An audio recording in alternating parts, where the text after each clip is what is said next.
Саламатсыздар ма? Математикалық сауаттылық, жаңа логикалық амалдарға байланысты есептер тақырыбына есептер шығарайық. Бірінші есебі берілген. О белгілі болса, онда мынаның мәнін тап деп тұр. Ал онда шығарып көрейік. Сонымен а деген жерде 2 тұр. Сонда бұдан кейін тең болады. 2-ның 3 дәрежесі қосылған 12 болады. 2-ның 3 дәрежесі 8 қосылған 12 20 шығады екен. Келесі. Мынау белгілі болса, онда мынаны мәнін тап дейді. Сонда одан кейін М деген жерге 6-ны қояды екенбіз. N деген жерге 21-ді қоямыз. 4 5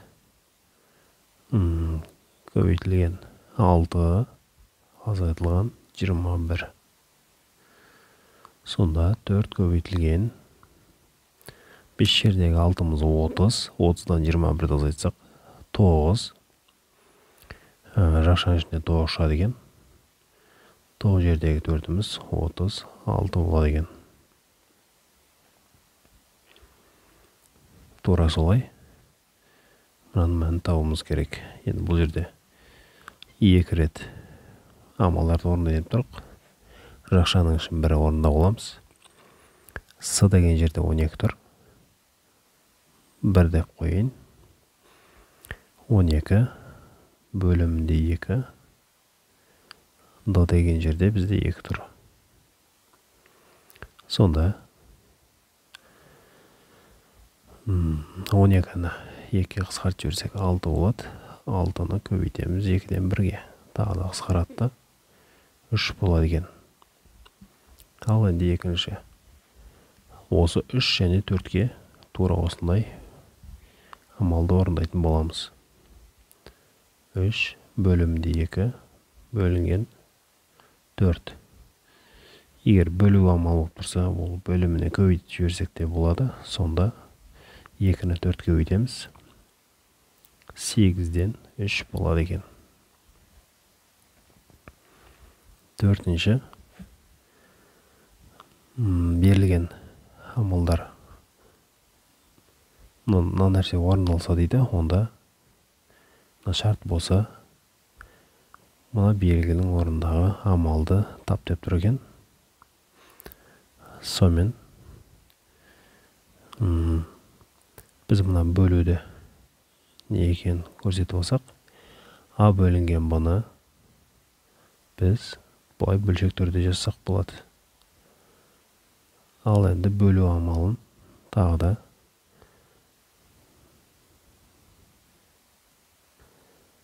сонда жақшаның ішін А бөлінген Б деп болатын болсақ, жақшаның артында А бұлай жазбасақ та болады. Сонда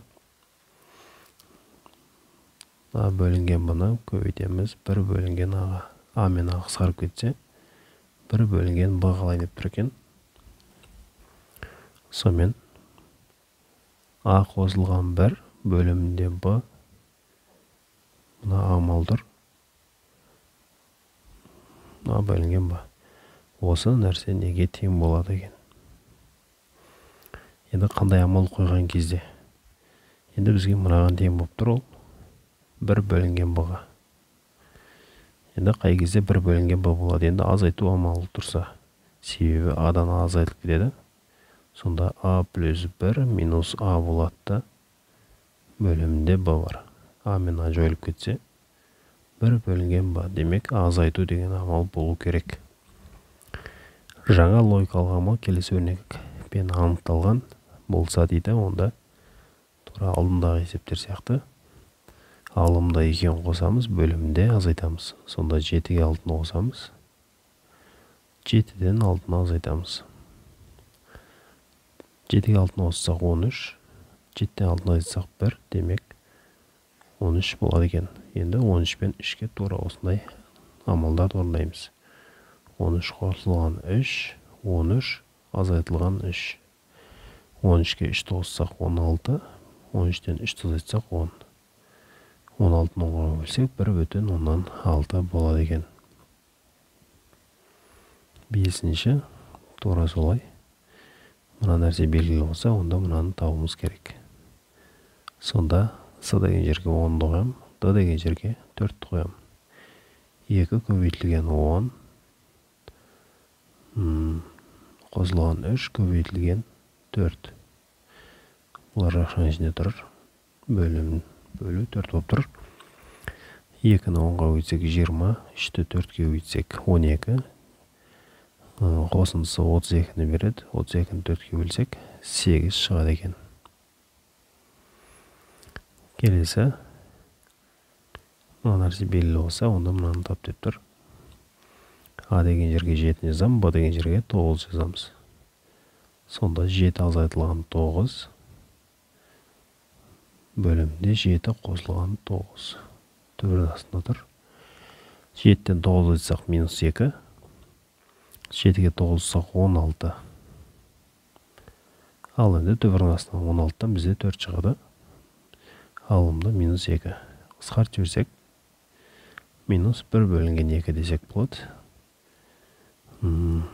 Ол жауабы екен. 8-ге келдік. Тура солай, мына нәрсе бар болса, онда мынаны табу керек дейді. Енді 8-дің біз 2-нің кубы екенін білеміз. Ал 27 ол 3-тің кубы. Олай болса, біз осы нәрседен мына нәрсеге өтеді екенбіз. 2-нің 3-ке қатынасы осылардың әрқайсының кубтары.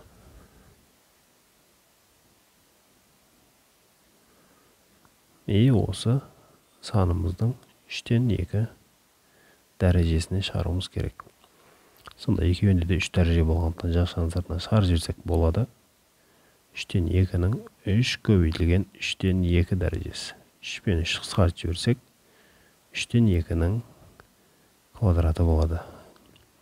Ол әрқайсының квадраты деп жазсақ болады. 3-тің квадраты 9, 2-нің квадраты 4.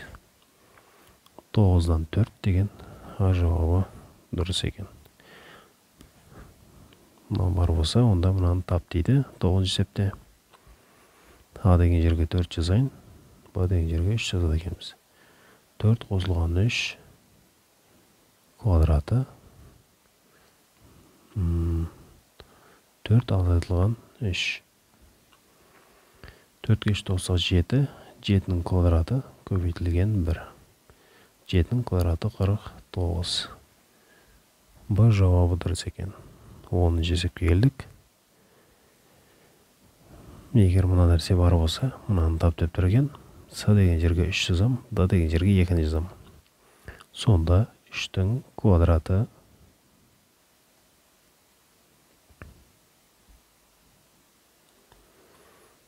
азайтылған 2-нің кубы. Бөлімінде С қосылғанда дейді, демек 3 қосылған 2.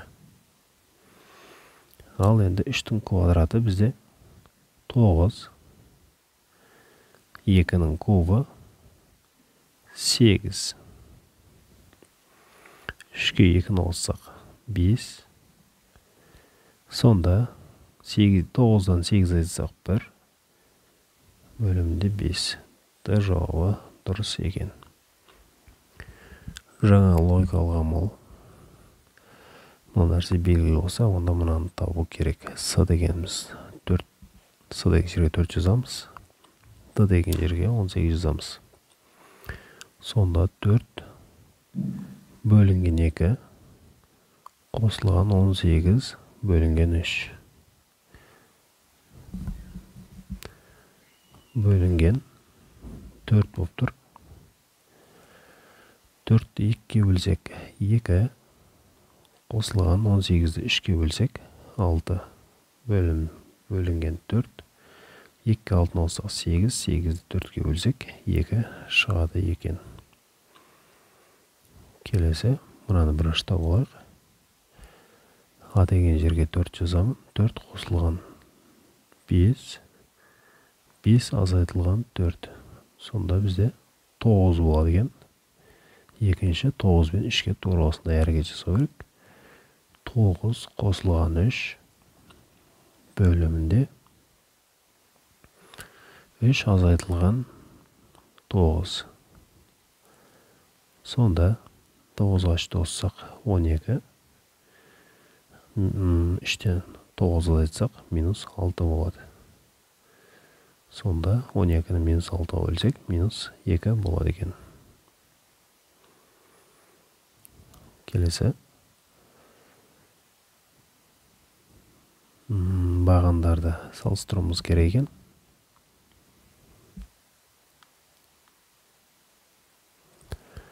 Сонымен бірінші бағанды мәнін табатын болсақ, 2 көбейтілген 2 қосылған 3 көбейтілген 3. Екі жерде 2-міз 4 болады, қосылған 9. Сонда бізде 13 болады екен бірінші бағаннан. Екінші бағаннан 2 көбейтілген 3 қосылған 3 көбейтілген 2. Екі жердегі 3 6, екі жердегі 3 жерде 2-міз 6, қосындысы 12-ні береді екен. Енді жауаптардан көрейік. А жауабы дұрыс емес. Б жауабы дұрыс емес. С жауабы да дұрыс емес екен. Д жауабы да дұрыс емес. Бізде Е жауабы дұрыс екен. Себебі 13-тен 1-ді азайтсақ 12 шығады.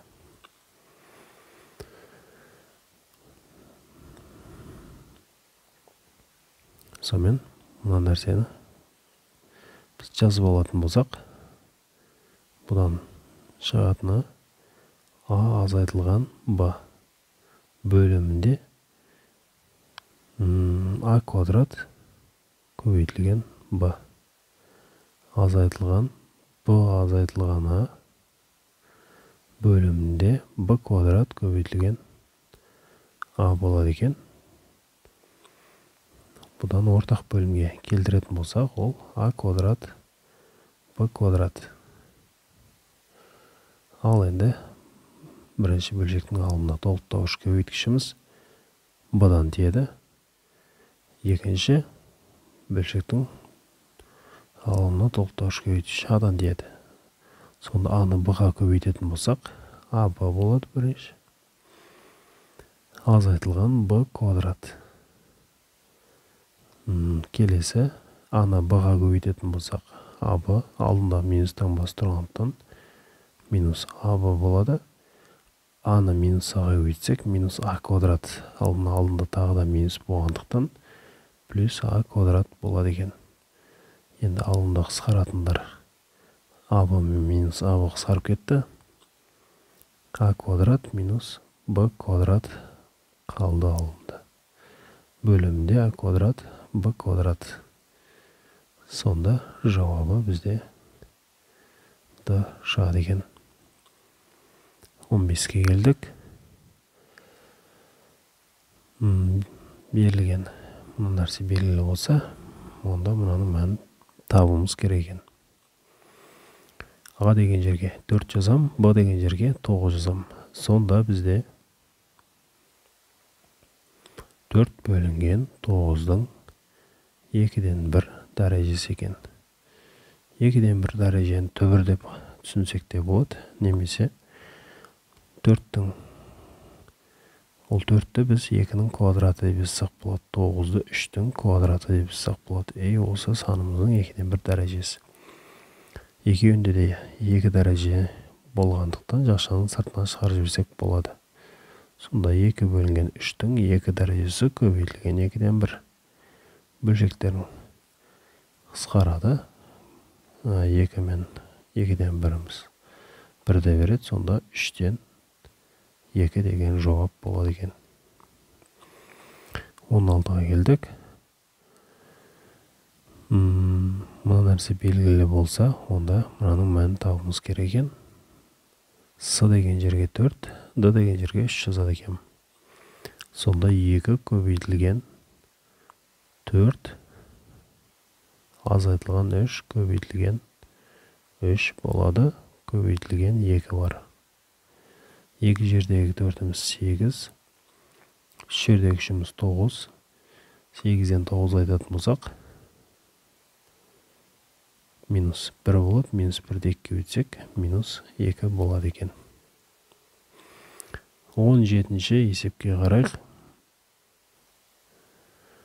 2 рет орындайды екенбіз. Бірінші рет жақшаның ішін орындауысақ, А деген жерге 2-ні, Б деген жерге 1-ді қояды екенбіз. Сонда 2 қосылған 1, 2 азайтылған 1 болады екен. Сонда 2-ге 1-ді қоссақ 3, 2-ден 1-ді айтсақ 1, сонда біріншісі амалдан бізде 3 шығады екен. Енді 3 пен 0-ге тура осындай әрекет жасаймыз. Сонда 3 қосылған 0, 3 азайтылған 0. Ал бұл жерден бірінші жақшадан 3, екінші жақшадан 3 шықты. 3 жердегі 3-іміз 9-ды береді екен. 18 дегенге қарайық. Егер мұна нәрсе бар болса, сонымен А деген жерге 4-ті қоямыз, Б деген жерге 5-ті қояды екенбіз. Сонда бірінші бағаннан бізде 4 бөлінген 5. Немесе 0,8 деп жазсақ болады. Екіншісінен 9-дан 8. Осы екі бөлшекті салыстырады екенбіз.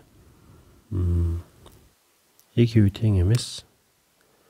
А деген бөлшек үлкен дейді. Енді ол екеуін салыстыру үшін 5-тен 4 деген бөлшекпен 9-дан 8 деген бөлшекті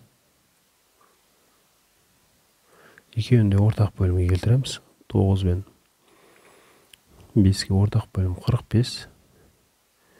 Бірінші бөлшектің алымы 9-ға көбейтілсе, онда 36 болады. Екінші бөлшектің алымы 5-ге көбейтілсе 40 болады. Демек, екінші бөлшегіміз үлкен екен. Ал енді ол жауап бізде С жауабы екен. Келесі